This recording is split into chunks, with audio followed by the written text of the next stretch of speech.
Click the links for Odysee and Bit Chute, or to you otherwise. Join the channel, support the channel, become a member. This is the most highly anticipated film of 2021.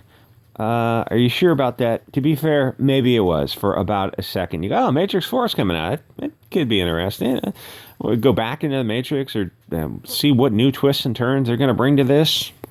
And then you very quickly realize, oh, the Matrix, the culture war, the Wachowski siblings, and Trump derangement syndrome. And the thing is, people who are fans of the Matrix, they're kind of familiar with the culture war and the cultural environment that these movies are being made in. So the eager anticipation for the movie of 2021, yeah, it was in and out in about a few seconds. And then as it went along, as the movie goes into production, and you start seeing these old tweets of the Wachowski person, and you realize, oh, they got Trump derangement syndrome. This is not likely to be good. And then they start talking about taking back the red pill, and you're like, oh God, why are you doing this? You could have had a more cerebral Matrix. Like, you don't want to just remake the Matrix movie of 1999. You just make it like, oh, maybe like they're in the Matrix for longer, and there's more hints and clues, and it takes longer for them to come out of it to discover. It's like more of a noir type of thing, of like a psychological thriller. Because the first Matrix, to its credit, 99, was moving quick. That movie was just paced and timed perfectly. It just grabbed you, and it just was just moving. And there wasn't time for you to stop and pause and breathe. And it's like, what a perfectly paced movie that was. But the thing is, you can't just remake the same movie, which they kind of did. And the thing is, people don't hate Matrix 4. Even like it's a left versus right wing. I was listening to some right wing people on Odysee. They're talking about the Matrix, and they go, yeah, well, the end of the Matrix, the punchline of the duality of man and woman, that men and women need to team up to form the Holy Trinity type of thing to really uncap their full power. It's like sometimes people make movies and they have unintended consequences of movies. And I don't know how I can say this on YouTube, but if you look at the movie Falling Down, the people who made that movie and the people who were involved in that movie had a different view of that movie. Falling Down and Fight Club, the people who were involved with that had a different mindset than the viewer thinks they have. You have to look into those movies a little bit more. But the thing is, you can't, like, you put something out in the universe, and it's like, it's going to be interpreted the way people want to interpret it. You put a song out there, and you go, oh, no, actually, the song's about this. It's like, well, we interpreted it as this. And it's like, oh, we're going to change the meaning of the red pill. You guys, the Chads just aren't going to understand. Like, oh, we swapped the red pill around. It's like, well, the red pill is just, it's like a they live, putting on the glasses, or taking off the rose-colored glasses. But that rabbit hole concept is, it's 100 years old. Alice in Wonderland, getting to the bottom of the rabbit hole. That's an old concept. You're just reworking, you're just coming up with a new visual way to describe it for a movie. It's red and blue pills. You're not going to take it back.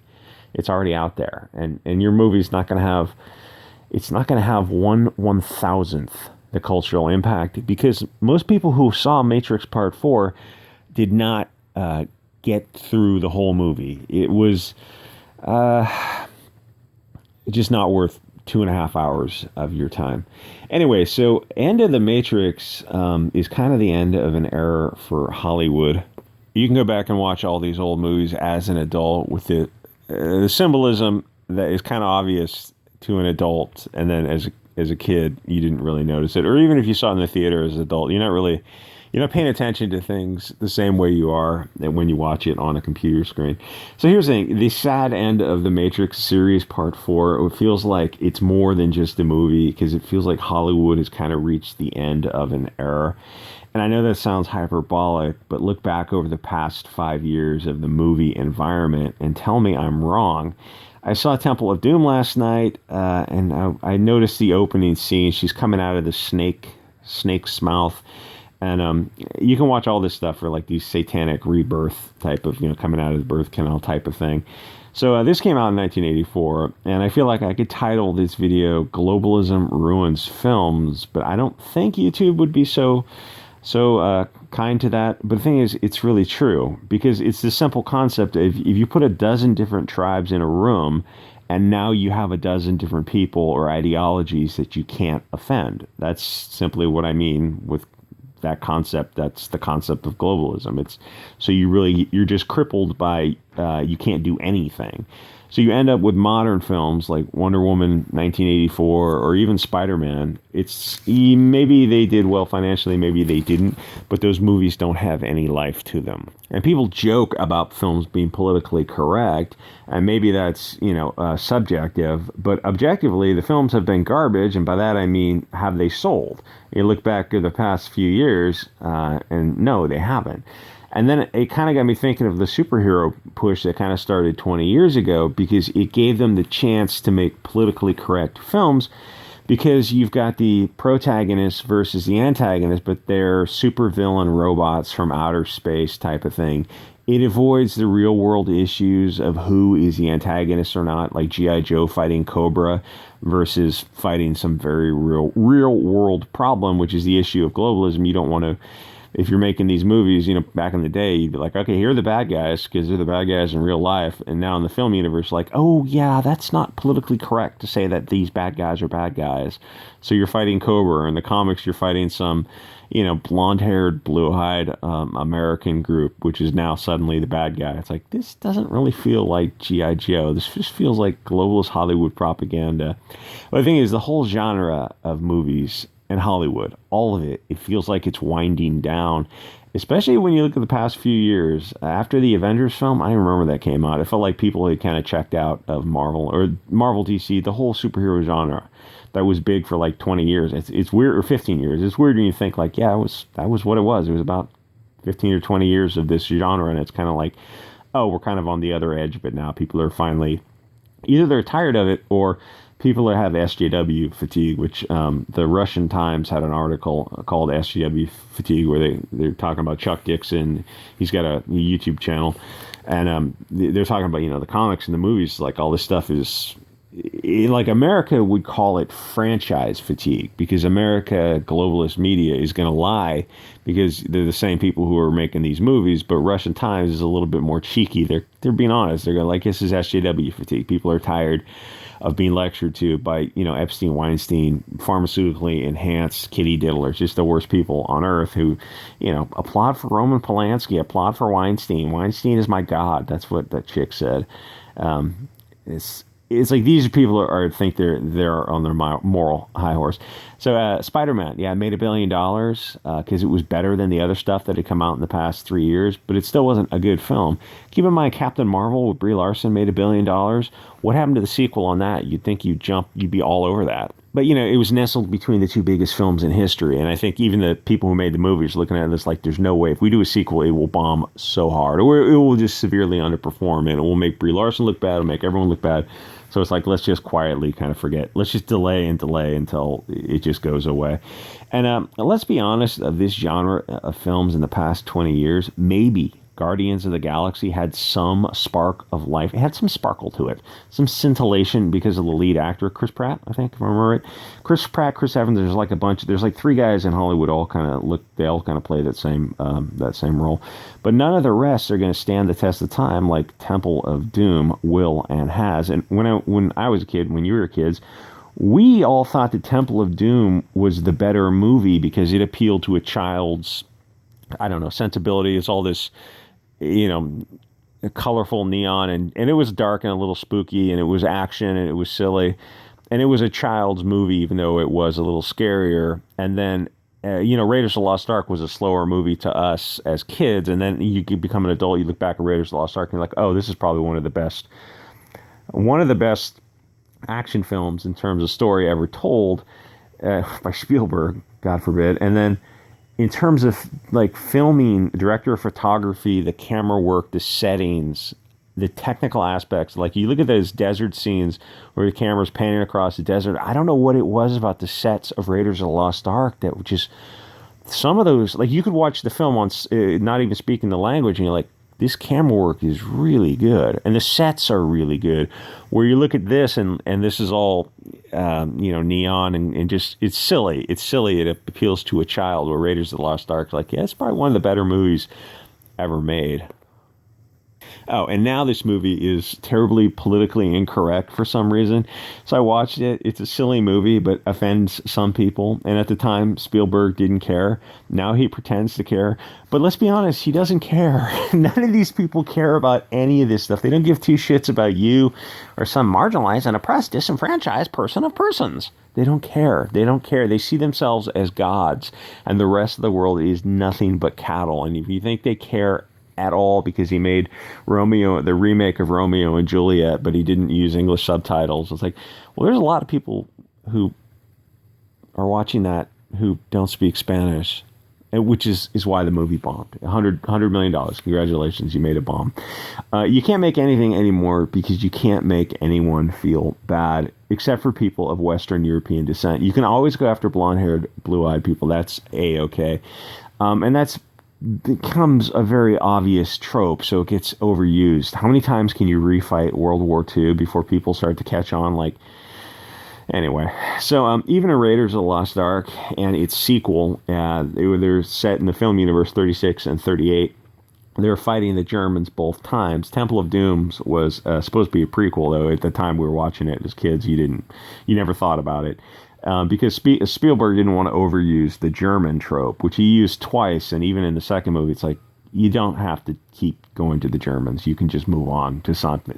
You can go to the Japanese if you want to. That would have been the logical conclusion. Would have been to deal with the Pacific issues of the Japanese or something. But anyway. So even that movie, the sequel with Sean Connery, it's like you turned it into a comedy, and he also took the star power away from Harrison Ford to move it over to Sean Connery, which is a weird thing to do. And it was a fine movie. It just wasn't like Raiders of the Lost Ark really will stand the test time. Anyway, so and then in the fourth one, I guess he used Russian communists, but it's like he hit communism pretty lightly because he knows, Hollywood's a bunch of Bolsheviks. So anyway, believe it or not, you don't have to just like hit people overhead with the German cliche. I mean, people are very, very tired of that. Anyway, so Matrix 4 is the end, says the producer, and it's like, yeah, no shit. You don't. I mean, obviously, you spent. I think it was $120 million, and it's going to be a while before it makes that money back, and it probably will. It probably will, but it's they're expecting more return on investment. The thing is, even going into it, you had to know, whoever put up the money for that, you had to know that this is going to be a slow burning film. Anyway, the third episode of The Matrix was the end of the story. Even with The Matrix, it's like The Matrix 1, 99, that was a great movie. And the follow-ups were just trying to pull some more money off the table, which they did. But what a way to take a film series that people enjoyed and ruin it with Trump derangement syndrome.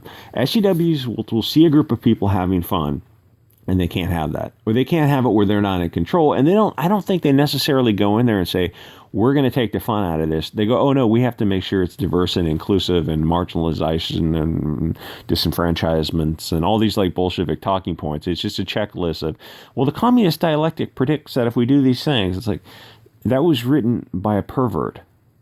Why a pervert who never ran a business or never led men into battle, never did anything of any consequence? It's just some filthy degenerate who was smoking opium and came up, oh, how dare you speak that way?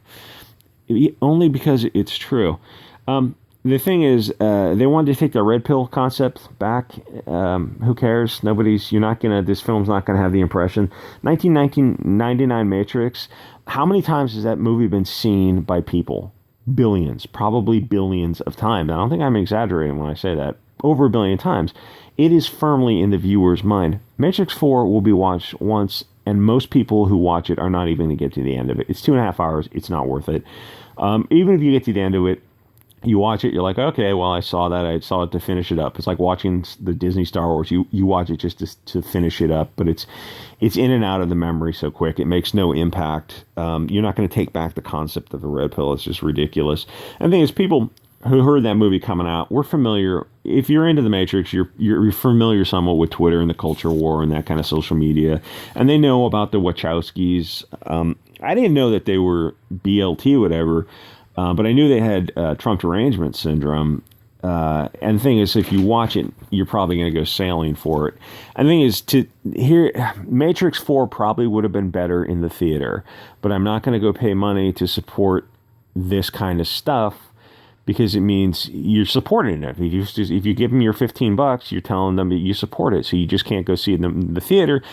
Everything's better in the theater. Everything, like I saw Indiana Jones in the Temple of Doom in the theater, and it was fantastic. Though even watching it on a computer, I realized it's still a fantastic film. Though more of a kid's film than Raiders, but both excellent films that will stand the test of time, political correctness or not. In fact, they'll probably more likely, politically incorrect films are more likely to stand the test of time. Just my bet. Anyway, nobody ever stops to ask, why do we want to be lectured to by mentally ill, chemically addicted Hollywood types, who laud poor praise upon Weinstein, Woody Allen, Roman Polanski, Kevin Spacey, so many filthy degenerates in Hollywood. They stand up and applaud all those people.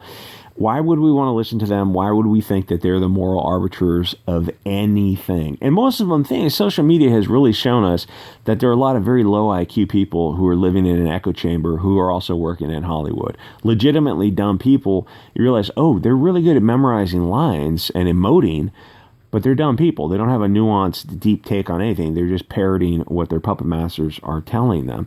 You're never going to get films made again like the pre-1990s era Hollywood, which is, if you never watch anything after 1990s, I would say Lord of the Rings, that would be an exception. That was a very good series. Other than that, 1990s appears to be kind of a, for comics, for movies, for a lot of stuff, kind of a, even maybe for music, though I'm really kind of checked out on music post-90s, so I'm not really that familiar with it.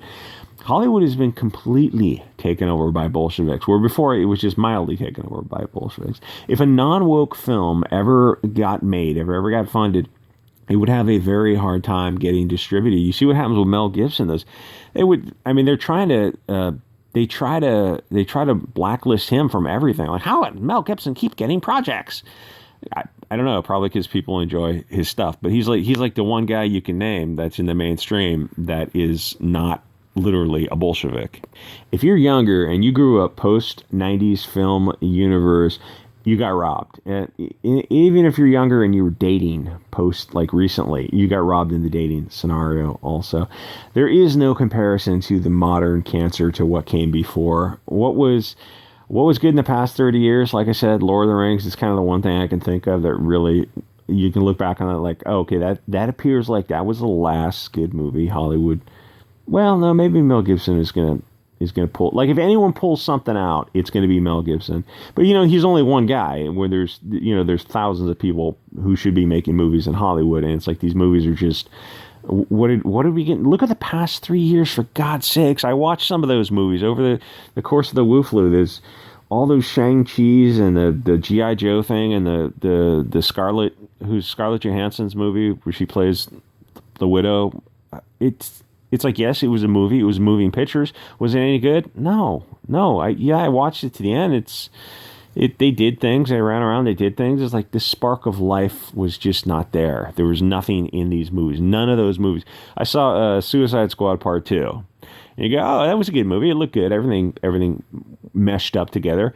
Yeah, okay. I thought it was a good movie. I watched it. It's got some humor to it. And so then I put it on again to watch it again to get maybe do a review on it.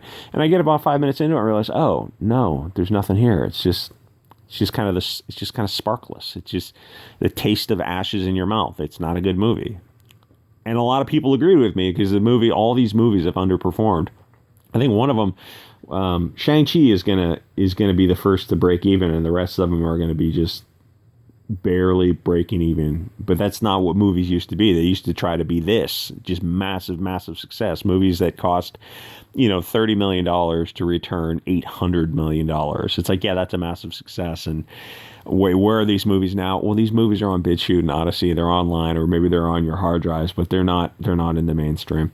Anyway, I've probably gone on long enough. Like, comment, subscribe, and I will see you guys all next episode.